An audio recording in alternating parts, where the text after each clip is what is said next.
नमस्कार दर्शकवृन्द, दिनभरका देश विदेशका प्रमुख खबरहरू समेटिएको नेपाल टाइम्सको टप 50 बुलेटिनमा स्वागत छ। म रश्मिता उदास। सुरु गरौं आजका प्रमुख खबरहरू। महाभियोग लागेर प्रधान न्यायाधीश जबरा निलम्बित भएपछि कायम प्रधान न्यायाधीश दीपक कुमार कार्कीले शुक्रबारका लागि सर्वोच्च अदालतको फुल कोर्ट अर्थात् पूर्ण बैठक बोलाए। उक्त बैठकमा महाभियोग अदालत सञ्चालन लगायतका विषयमा छलफल हुने। सभामुख अग्निप्रसाद सापकोटाले बोलाएको सर्वदलीय बैठक एमालेद्वारा बहिष्कार। सभामुखले गर्ने छलफलको औचित्य नभएकाले त्यसमा आफ्नो पार्टी सहभागी नभएको एमाले सांसद शेरबहादुर तामाङको भनाई।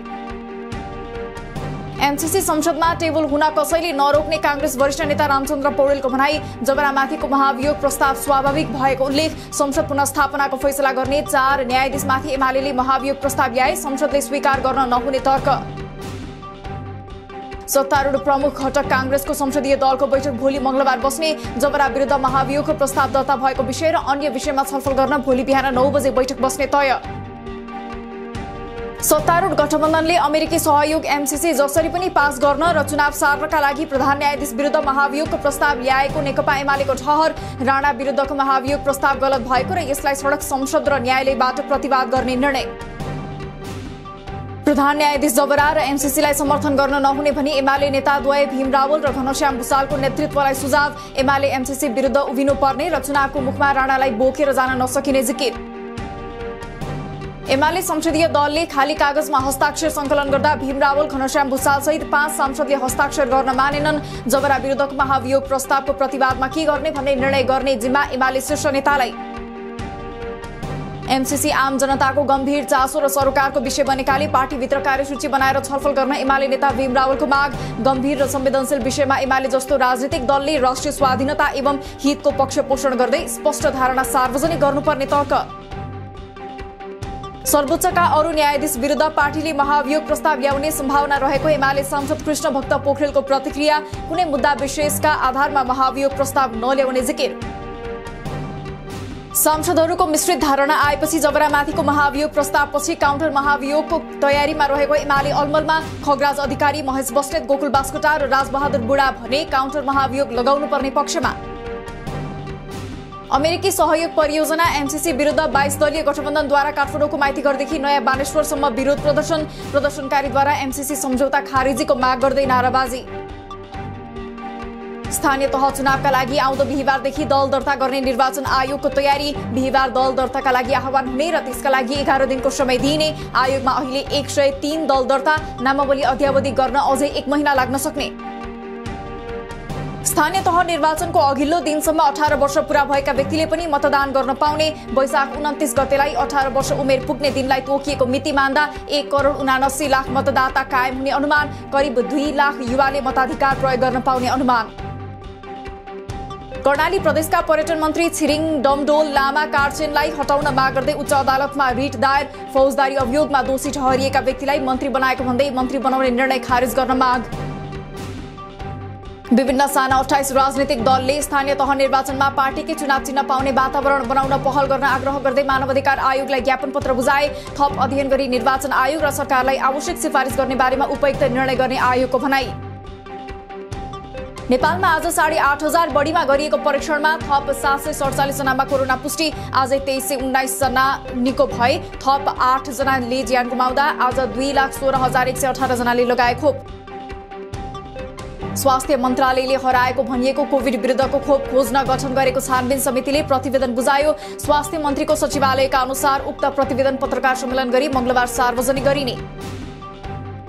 कोरोना विरुद्धको खोप लगाउन अबदेखि परिचय पत्र आवश्यक नपर्ने। आइडी कार्ड नभएकैले थुप्रै नागरिक खोपबाट वञ्चित हुनुपर्ने अवस्था आएको भन्दै अब परिचय पत्र नभए पनि योग्य नागरिकले खोप लगाउन पाउने मन्त्रालयको भनाई। डोटीमा हिमपातका कारण चिसो बढेसँगै रुगाखोकी तथा ज्वरोका बिरामीको संख्या बढ्दै। अस्पतालमा दैनिक जस्तो संयौंको संख्यामा बिरामी आउन थाले। चिसो मौसम भएकाले ज्वरो र रुगाखोकी लाग्दा नआतिन तथा नजिकैको स्वास्थ्य संस्थामा गएर उपचार गराउन आग्रह। शिक्षा मन्त्रालयले आगामी शैक्षिक सत्र वैशाख महिनामै सुरु गर्ने। चैतभरि पढाइ हुने र वैशाखमा परीक्षा र नयाँ भर्नासँगै खोल्ने तयारी। एक कक्षामा नयाँ भर्ना लिन परीक्षाले फरक नपार्ने उल्लेख। नेपाल नागरिक उड्डयन प्राधिकरणको कार्यकारी निर्देशक पदबाट अनिवार्य अवकाश दिएका राजकुमार छेत्रीलाई नहटाउन सर्वोच्चको अल्पकालीन अन्तरिम आदेश। आदेशसँगै छेत्री आज प्राधिकरण पुगे पनि हाजिरी गर्न नपाई फर्किए। याक एन्ड यति होटल लिमिटेड बन्द गर्न जिल्ला प्रशासन कार्यालय काठमाडौँलाई गृह मन्त्रालयको पत्र। होटलले बक्यौता, इजाजत पत्र नवीकरण दस्तुर, रोयल्टी दस्तुर बापत 42,25,68,253 रुपैयाँ बुझाउन बाँकी। चिकित्सा शिक्षा आयोगका उपाध्यक्ष प्राध्यापक डाक्टर श्रीकृष्ण गिरी चढेको गाडी तोडफोड गरेको आरोपमा 5 जना पक्राउ परेको एक साता बित्यो। आरोपीहरूको नाम अझै सार्वजनिक भएन। बागमती प्रदेश सरकारद्वारा 1 महिनाको अवधिमा करिब 400 कर्मचारीहरूको सरुवा तथा पदस्थापन कार्यविधि अनुसार प्रत्येक आर्थिक वर्षको भदौ र असोजमा कर्मचारीहरू सरुवा गर्न सकिने भए पनि कार्यविधिमा संशोधन गरी माघ मसान्त उल्लेख गरेर सरुवा गरियो। भारी हिमपात र प्रतिकूल मौसमका कारण 2 हप्तादेखि हवाई उडान हुन नसकेको ताप्लेजुङ स्थित सुकेटा विमानस्थल मौसममा सुधार आएसँगै पुनः सञ्चालन। हप्ताको 3 दिन सोमबार, बुधबार र शुक्रबार उडान हुँदै। गोर्खामा हिउँ खेल्न गएका 2 किशोर 10 दिनपछि मृत फेला। हिउँले पुरिएर हराइरहेको र अहिले हिउँ पग्लिँदै गएपछि 2 किशोरको शव धार्चे गाउँपालिका 1 कुन्द्रामा खोजमा भेटिएको प्रहरीको भनाई। देशभरको मौसम सामान्यतया सफा। भोलि र पर्सि भने पश्चिमी वायुको प्रभावका कारण पहाडी र हिमाली जिल्लाका केही ठाउँमा वर्षा र हिमपातको सम्भावना। विशेष गरी उच्च पहाडी र हिमाली जिल्लामा वर्षा र हिमपातको अनुमान। कोरोनाका कारण रोजगारी गुमाएका युवालाई व्यवसायमा जोड्न बागलुङको तमान खोला गाउँपालिकाले तालिम र अनुदानका कार्यक्रम ल्यायो। स्वरोजगारमूलक व्यवसाय गर्नेका लागि बैंक तथा वित्तीय संस्थाको ऋणको ब्याज तिरिदिने र तालिम तथा प्रशिक्षण निशुल्क। आज 14 फेब्रुअरी भ्यालेन्टाइन्स डे अर्थात् प्रणय दिवस। प्रेमका लागि भ्यालेन्टाइनको बलिदानको सम्मानमा आजको दिनलाई प्रेम सम्बन्ध प्रगाढ बनाउने अवसरका रूपमा मनाइयो। पश्चिमी देशहरूमा मनाइने दिवसलाई पछिल्ला केही वर्ष यता नेपालमा पनि उत्साहपूर्वक मनाउने प्रचलन। प्रणय दिवसका लागि झण्डै 1 करोड रुपैयाँ बराबरको गुलाब आयात। हरेक वर्ष गुलाबको माग बढ्दै गए पनि स्वदेशमा उत्पादन नबढ्दा भारतको भर। आज 2,30,000 वटा गुलाबका फूल कारोबार भएको अनुमान। चितवनको खगेरी खोलाबाट गैरकानूनी रूपमा इच्छाकामना गाउँपालिकाले नै नदी दोहनको ठेक्का लगायो। सम्झौतामा प्रमुख जिल्ला अधिकारी आसमान तामाङ, भरतपुरकी मेयर रेणु दाहाल लगायत साक्षी बसेको खुलासा। विकास निर्माणमा आफूले सहजीकरण गरिदिएको तामाङको जवाफ। सोलु खोला जलाधर क्षेत्रका जलविद्युत आयोजनाहरूबाट उत्पादित विद्युत राष्ट्रिय प्रणालीमा प्रवाह गर्न निर्माण भएको सोलु करिडोर 132 केभी डबल सर्किट प्रसारण लाइन सञ्चालनमा। तिङला सबस्टेसनबाट सोलुखुम्बु, ओखलढुङ्गा र खोटाङमा विद्युत आपूर्ति हुने। रामेछाप र ओखलढुङ्गाको सीमामा लिखु नदीमा निर्माण भएको लिखु 4 जलविद्युत आयोजनाबाट व्यावसायिक उत्पादन सुरु। आयोजनाबाट हाल 35 मेगावाट विद्युत केन्द्रीय ग्रिडमा जोडिँदै आयोजनाद्वारा आजदेखि स्थानीयका लागि साधारण शेयर समेत निष्कासन। रसुवाको उत्तरी क्षेत्रमा रहेको थुमन दाल गाउँ सडक सञ्जालसँग जोडियो। निर्माणाधीन 111 मेगावाटको रसुवागढी जलविद्युत आयोजना प्रभावित क्षेत्रभित्र बसोबास गर्ने बासिन्दालाई सडक मार्गको सुविधा पुर्याउने उद्देश्यले 5 किलोमिटर सडक निर्माण। स्थानीय खुसी। मालवाहक सवारीको भारवहन नियमन सम्बन्धी निर्देशिका संशोधन भएसँगै सवारीहरूले क्षमताभन्दा बढी मालसामान बोकेमा हुने जरिवाना र कारबाहीको सीमा बढाइयो। यातायात व्यवस्था विभागद्वारा तौल पुल सञ्चालनलाई थप व्यवस्थित गर्दै बढी भार बोक्ने सवारीमाथि थप कडाई गर्दै।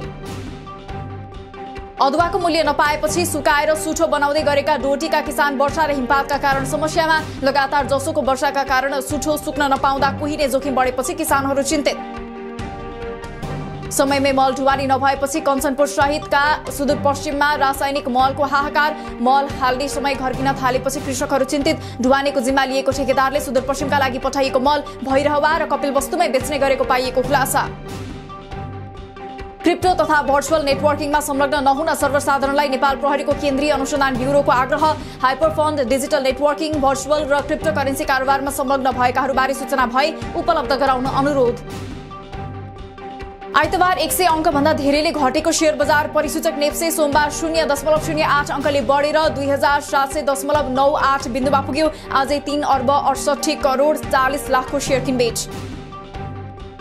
नेपालले सिनियर अन्तर्राष्ट्रिय क्रिकेटमा टेस्ट मान्यता प्राप्त टोलीलाई पहिलो पटक हराउने अवसर गुमायो। ओमानमा जारी 4 देशीय सम्मिलित T20 अन्तर्राष्ट्रिय क्रिकेट श्रृङ्खला अन्तर्गत आफ्नो अन्तिम खेलमा नेपाल आयरल्यान्डसँग 16 रनले पराजित। नेपाली राष्ट्रिय क्रिकेट टोलीका कप्तान सन्दीप लामिछानेद्वारा T20 अन्तर्राष्ट्रिय क्रिकेटमा 50 विकेटको कोसे ढुङ्गा पार। 4 देशीय श्रृङ्खला अन्तर्गत आयरल्यान्डसँगको खेलमा 1 विकेट लिएसँगै T20मा 50 विकेट लिने सन्दीप पहिलो नेपाली बलर बने। उत्तर पूर्वी चीनमा सार्वजनिक बसमा भएको विस्फोटमा परि 1 जनाको मृत्यु, 42 जना घाइते मध्ये 2 जनाको अवस्था गम्भीर। बेजिङमा विन्टर ओलम्पिक भइरहेका बेला सेनयाङमा विस्फोटको घटना भएपछि गम्भीर अनुसन्धान हुँदै। चीनको बेजिङमा शीतकालीन ओलम्पिक चलिरहेको समयमा हिमपात र वर्षाका कारण केही खेल स्थगित। ओलम्पिकमा सहभागी हुन पुगेका खेलाडी र पाहुना प्रभावित, केही ठाउँमा गाडी समेत चल्न सकेनन्। यमनको हुथी विद्रोही विरुद्ध लड्न साउदी सेनाको टोलीद्वारा आवा विमानस्थलमा राखेको विस्फोटक पदार्थ भरिएको ड्रोनको छर्रा लाग्दा एक नेपाली सहित 12 जना घाइते। 72 घण्टाभित्र ठाउँ खाली गर्न विद्रोहीलाई चेतावनी। ड्रोन आक्रमण गर्ने साउदीको तयारी। यो साता विश्वभर खोप किन्न नसक्ने देशहरूलाई दान दिएको खोपको मात्रा 1 अर्ब पुग्यो। अझै विश्वको 40% जनसङ्ख्याले खोपको कुनै मात्रा पाएनन्। 70% बढी खोप G20 समूहका देशमा गइरहेकोले अन्य 175 देशले त्यो सेवा गुमाइरहेको WHO को भनाई। सीमामा जारी विवादबारे बैठक गर्न रसिया र युरोपेली सुरक्षा समूहका अन्य सदस्यहरूलाई युक्रेनको आह्वान। पारदर्शिताका लागि रसियाको योजनाबारे आगामी 48 घण्टाभित्र बैठक गर्न अनुरोध गर्ने अबको अर्को कदम भएको विदेश मन्त्री दिमित्रो कुलेबाको भनाई। देशको सुरक्षामा खतरा निम्ति आएको भन्दै 54 वटा चिनिया एप्समाथि प्रतिबन्ध लगाउने भारतको तयारी। Sweet selfie HD, beauty camera, selfie camera, Viva video editor, AppLock लगायत एप्सहरूलाई चाँडै प्रतिबन्ध लगाउने। अमेरिकी पूर्व राष्ट्रपति ट्रम्पमाथि राष्ट्रपति पद व्यक्तिगत स्वार्थका लागि प्रयोग गरेको आरोप। ट्रम्पमाथि पोलिटिकल फन्डको रेजिङका लागि आयोजना गरिएको कार्यक्रमको पैसा खल्तीमा हालेको आरोप। रुस र युक्रेन बीच जारी संकटका कारण आपूर्ति अवरोध हुन सक्ने त्रास बीच अन्तर्राष्ट्रिय बजारमा तेलको मूल्य 7 वर्ष यताकै उच्च बिन्दुमा।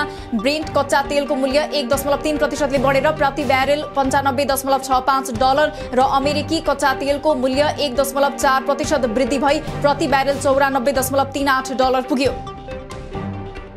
र इन्डोनेसियाको पूर्वी जावा प्रान्तको दक्षिणी तटबाट आइतबार राति निस्केको ज्वारभाटाले बगाएका 23 जना मध्ये 11 जनाको मृत्यु, 12 जनाको भने जीवितै उद्धार। प्रशासनले निषेध गरे पनि किनारमा भेला भएर प्रार्थना गरिरहेका बेला घटना भएको उल्लेख। दिनभरका देश विदेशका प्रमुख खबरहरू समेटिएको नेपाल टाइम्सको टप 50 बुलेटिन अहिलेलाई सकियो। हामी भोलि फेरि टप 50 समाचारका साथ उपस्थित हुने नै छौं। नेपाल टाइम्सको युट्युब च्यानल सब्स्क्राइब गरिदिनु भएकोमा र फेसबुक पेज लाइक गरिदिनु भएकोमा धन्यवाद। ताजा खबरहरू नेपाल टाइम्सको अनलाइन पोर्टल www.nepaltimes.net मा पनि गएर हेर्न सक्नुहुनेछ। नेपाल टाइम्स हेर्दै गर्नुहोला। नमस्कार।